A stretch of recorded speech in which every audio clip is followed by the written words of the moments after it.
Hola, ¿qué tal estáis? Hoy os quiero recomendar 5 libros que tengo desde hace años en mi librería y que son libros que dieron con la clave del éxito. Son libros que fueron superventas. Bueno, de hecho hoy día son superventas. Ya han llegado hasta aquí con cifras millonarias de ventas. 100 millones de ejemplares, 45 millones de ejemplares. El caso es que estos autores dieron con la clave para el éxito. En muchos casos eran autores desconocidos y fueron un gran boom en ese momento, y hasta hoy se siguen vendiendo estos libros y además también se siguen leyendo. Estos autores dieron con la clave del éxito y se han vuelto multimillonarios gracias a la venta de estos libros. Tienen mucha controversia, hay quien dice que no están bien escritos. El caso es que, sin embargo, gustan a muchísima gente. El primero de los que os quiero recomendar, que además a mí me encanta, es El clan del oso cavernario de Jean-Marie Auel. Y esta escritora norteamericana sí que dio con la clave del éxito, porque han sido ya 45 millones de ejemplares los que se han vendido a día de hoy y aún se siguen vendiendo.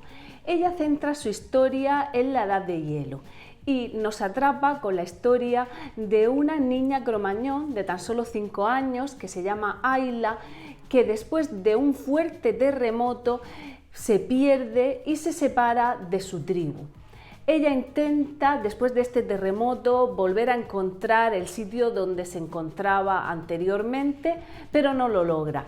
Y en esta búsqueda se encuentra con un león cavernario que la atacará y la deja muy mal herida. Y allí la encuentra otra tribu, pero en este caso de neandertales. Iza, que es curandera de la tribu, se apiada de ella, empieza a curarla y quiere cuidarla, pero toda la tribu está en contra de que ella recoja a esta niña. Piensa incluso que le va a dar mala suerte. Pero ella cuenta con el apoyo de su hermano, que es el chamán del grupo, que es Crep, y al final consigue llevarse a la niña y empieza a cuidarla y a criarla como si fuera una hija. Y ahí comienza toda la historia. Es una historia de aventuras y sobre todo está repleta de datos históricos súper interesantes sobre esta época. Ayla es una niña cromañón y es una niña pues blanca, rubia, con los ojos azules, delgadita y súper inteligente, y además que tiene una gran capacidad para manejar las armas. Mientras que la tribu en la que tiene que integrarse de neandertales pues son todo lo contrario. Son muy robustos, son muy fuertes y no son tan inteligentes y no son capaces de comunicarse produciendo sonidos, lo que Ayla sí que es capaz ya de hacerlo. Bueno, las aventuras son innumerables y os vais a disfrutar muchísimo, que es de lo que se trata de esta novela que publicó en 1980 y que fue todo un éxito cuando la autora era completamente desconocida. Esta autora se casó con tan solo 18 años y en muy poquitos años ya tenía 4 hijos. No había acabado apenas el instituto y tuvo que terminar sus estudios en el horario nocturno para compaginarlo con la crianza de sus hijos. Pero como era súper inteligente, de hecho fue captada por una asociación a nivel internacional de superdotados. Se encargaban de captar a niños y a jóvenes que tenían grandes capacidades. Esta asociación creo que se llamaba Mensa. Bueno, pues después de ser captada por esta asociación, ella llegó a graduarse incluso en la universidad. Pero lo que de verdad le interesaba muchísimo era la Edad de Hielo, y además hizo un esbozo de todos los libros que escribiría con esta historia tan impresionante que nos encontramos en El clan del oso cavernario, y que luego fue toda una serie de hasta creo que 6 libros que les llamó Los hijos de la tierra.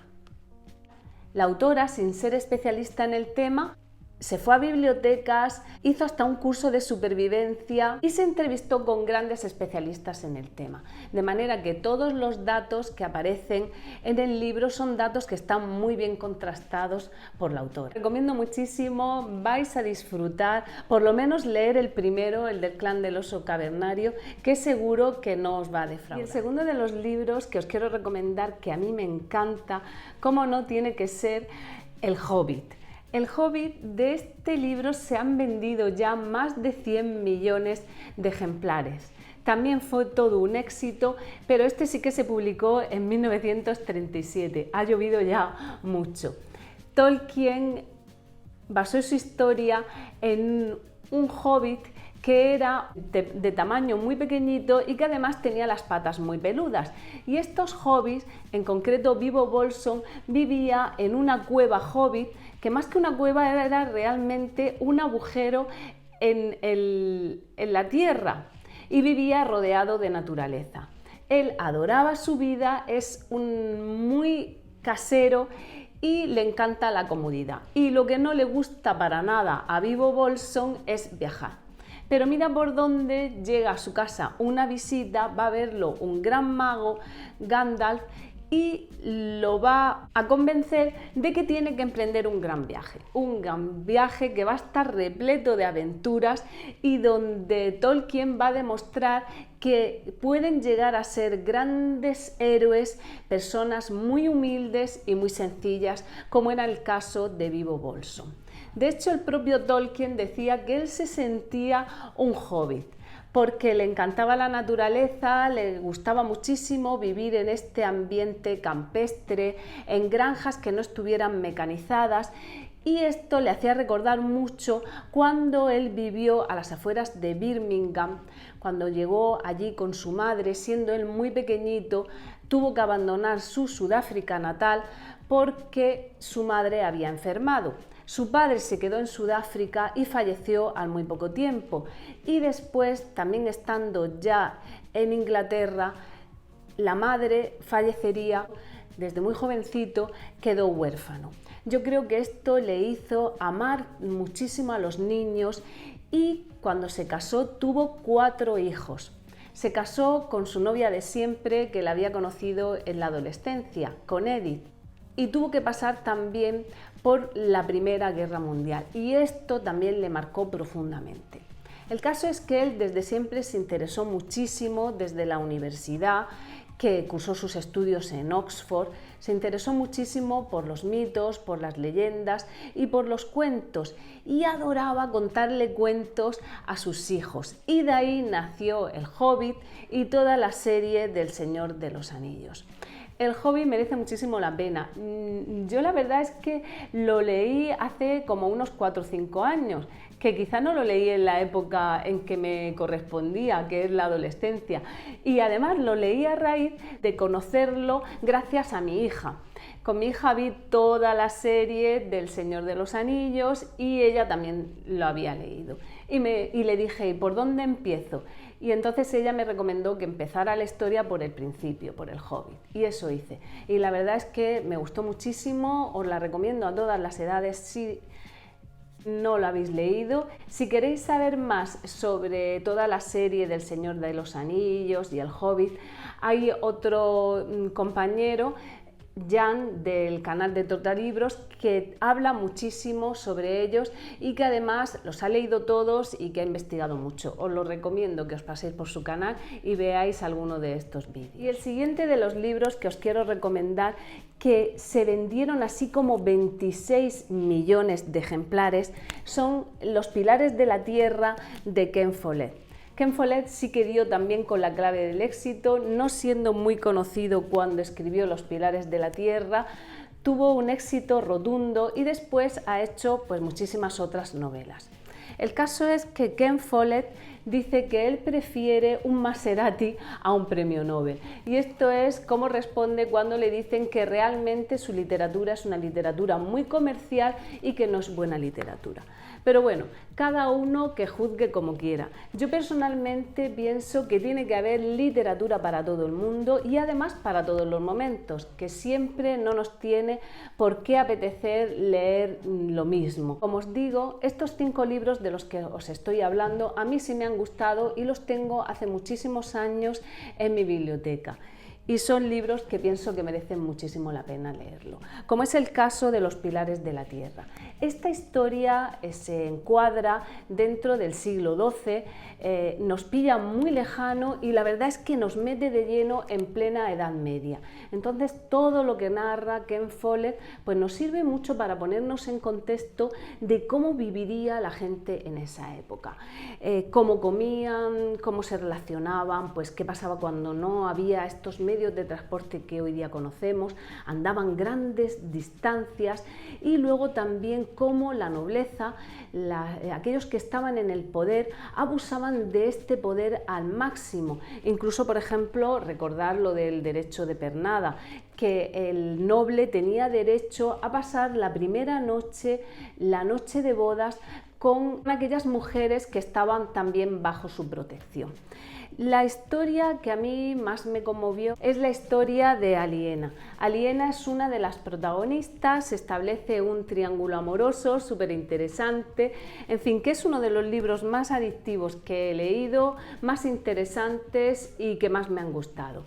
Y os lo recomiendo mucho. No os voy a decir más sobre esta novela, además creo que la leí ya por el año 96 y sinceramente me acuerdo de lo mucho que me gustó, pero tendría que releerla para poderos hablar un poco más de ella.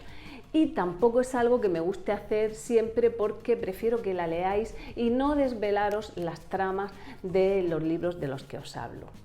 Y el siguiente de los libros que os quiero hablar es de El Código Da Vinci de Dan Brown.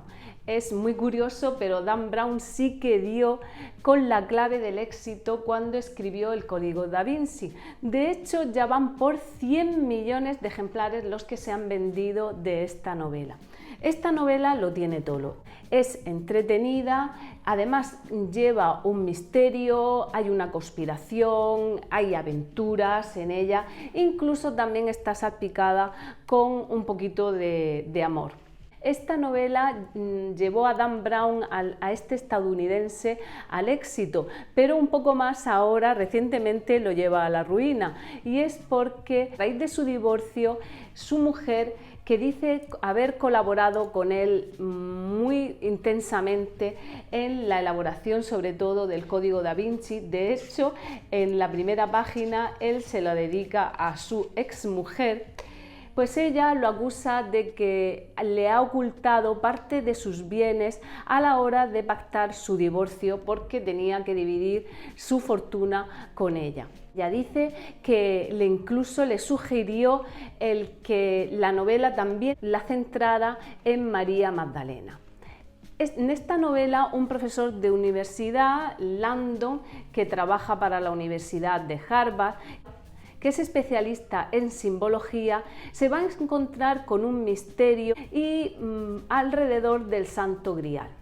Y se va a ver metido de lleno en toda una trama donde hay sectas religiosas, hay aventuras. Es una novela que estaba muy preparada para ser llevada al cine y de hecho así fue.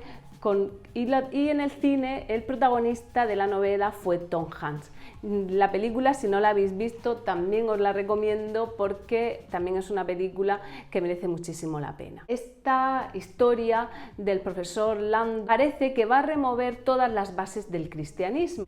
La Iglesia desaconsejó su lectura, pero esto tuvo justamente el efecto contrario, como suele pasar en esas cosas.